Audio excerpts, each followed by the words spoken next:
Je n'oublie aucun de tes bienfaits. À chaque fois que j'y pense, mon cœur est rempli de paroles pour te louer, de paroles pour te louer. Oh mon âme, bénis l'Éternel.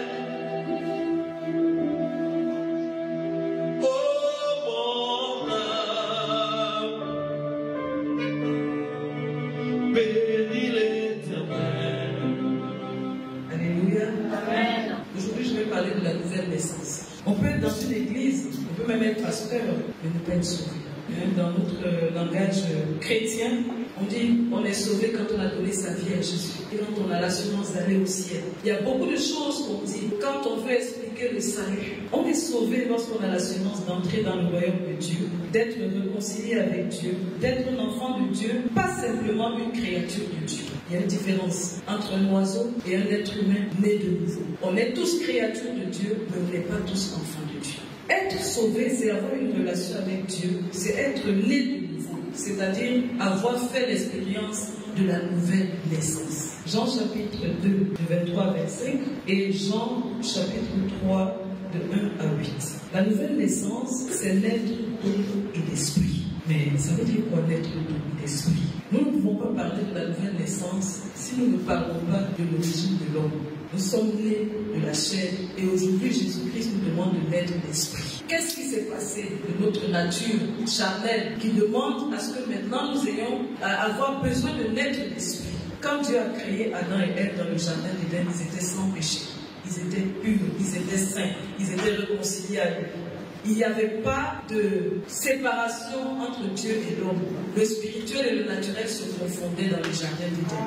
Jusqu'à ce que apparaisse le diable, Satan, qui s'est déguisé, qui est rentré, l'esprit qui est rentré dans le serpent, qui a séduit Adam et Ève et qui les a amenés à obéir au diable. Et quand ils ont obéi, ils ont été contaminés par le péché. Tout enfant qui naît avec en lui l'assurance du péché. Que signifie naître d'eau et d'esprit? Ou alors, comment naître de nouveau? Jean 1, de 1 à 18. Pourquoi est-ce que nous avons besoin de naître de nouveau? Parce qu'au début, quand Dieu a créé l'homme, ce n'était pas pour qu'on aille en enfer, ce n'était pas pour qu'on se perde. Il a créé l'homme pour qu'il se multiplie, qu'il remplisse la terre et qu'il domine la création. Il a créé l'homme pour que l'homme règne sur la terre, comme lui il règne dans le ciel.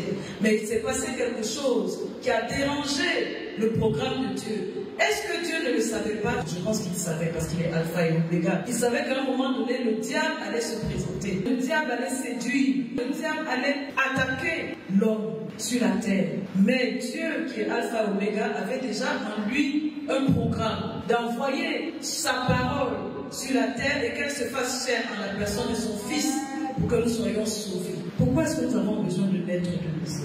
Nos cœurs sont comme ce panier, avec beaucoup de choses dedans. Il y a des bonnes choses, il y a des mauvaises choses. On a tout ça dans nos cœurs. D'habitude, quand on demande à quelqu'un de venir à l'église, ça c'est notre façon d'évangéliser quand on n'a pas bien compris. On dit, ah, viens à l'église et puis Dieu va te sauver. Donc la personne vient à l'église avec tout son bagage. Elle vient, et là-dedans il y a la pudicité, il y a la sorcellerie, il y a tout ça. Et la personne s'assoit à l'église.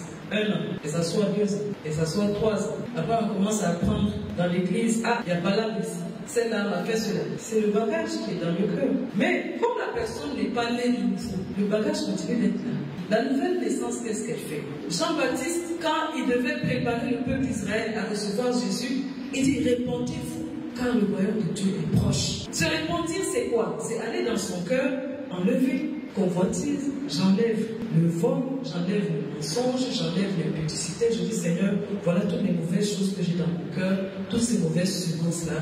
Je t'en prie, Seigneur, pardonne-moi et puis purifie mon cœur. Et là, on a un cœur qui est vide comme ça. Et que le Saint-Esprit remplit. Et ça se rend de nouveau. Ce que la parole de Dieu nous dit ici, c'est quoi? Quand nous lisons Romains, il dit, Israël cherchait une loi de justice. Quand Dieu vous donne la loi, quand vous lisez l'Ancien Testament, Quand on lit, on se dit, mais est-ce qu'on peut respecter tout ça? Mais c'est fait exprès. Parce que Dieu ne s'attend pas à ce que vous respectiez tout ça. Dieu veut vous donner cette liste-là pour vous dire, dans toute cette liste, vous trouverez toujours quelque chose pour vous accuser. Parce qu'il faut que la mort de Jésus-Christ ait une valeur pour vous. Parce que nous ne sommes pas sauvés par les œuvres que nous commettons ou que nous ne commettons pas. La conduite n'est pas le salut. La conduite devrait être la conséquence du salut. Même si tu ne commets pas l'impudicité physiquement, que contient ton cœur? Celui qui ne réunit pas, qui ne rassemble pas avec Dieu disperse. Si tu n'as pas l'esprit de Dieu dans ton cœur, tu as un esprit qui n'est pas de Dieu, l'esprit du diable, ou bien ton propre esprit. La nouvelle naissance, c'est reconnaître que Jésus-Christ est venu parce que j'avais en moi la semence du péché. Même si je ne pêche pas, j'ai la semence en moi du fait que je suis né de la chair, des ascendants qui étaient déjà eux-mêmes contaminés. Je suis d'office contaminé. La parole de Dieu le dit clairement dans Romains. Romains 10 à partir du verset 1. Le vœu de mon cœur et ma prière, eux, c'est-à-dire les Juifs, c'est qu'ils soient sauvés. Ils ne connaissent pas la justice de Dieu et cherchant à établir leur propre justice, ils ne se sont pas soumis à la justice de Dieu. Car Christ est la fin de la loi pour la justification de tous ceux qui croient.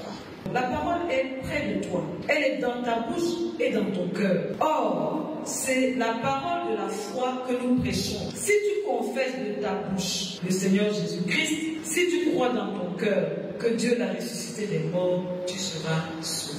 Nous avons besoin de naître de nouveau parce que tous ont péché et sont privés de la gloire de Dieu. Ça veut dire qu'à un moment donné, chaque individu de manière consciencieuse doit dire, Seigneur, j'accepte le sacrifice de Jésus-Christ pour moi. C'est dans son cœur et il ouvre sa bouche pour dire, je m'engage pour toi. Et la parole de Dieu va même plus loin. Il dit, celui qui croira et qui sera baptisé sera sauvé.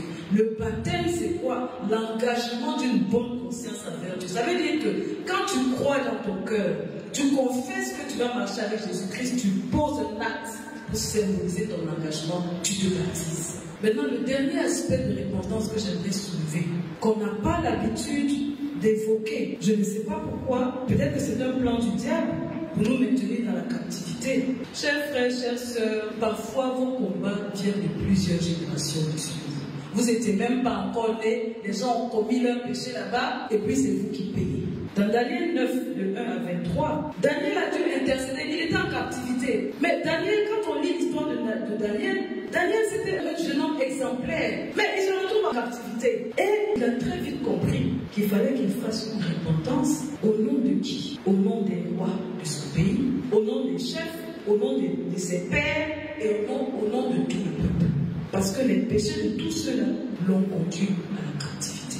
Est-ce que c'est lui qui les avait commis? Non. Mais est-ce qu'il les subissait? Oui. Nous lisons dans Matthieu 27. Pilate, voyant qu'il ne gagnait rien, mais que le tumulte augmentait, parce que malgré qu'il ait dit que le monsieur n'était pas coupable, le peuple continuait d'exiger qu'il soit crucifié. Il prit de l'eau, il se lava les mains, c'est-à-dire il se désengagea en présence de la foule et dit, je suis innocent du sang de ce juste. Et qu'est-ce que le peuple dit? Que son sang retombe sur nous et nos enfants. Cette parole est tombée à l'eau qu'elle n'a pas agi. Qui parmi les ascendants a eu ce genre de discours? Vous n'étiez peut-être même pas encore conçu. Et dès que la personne sur qui la malédiction se manifeste naît, ça se transmet à 3 et 4 générations.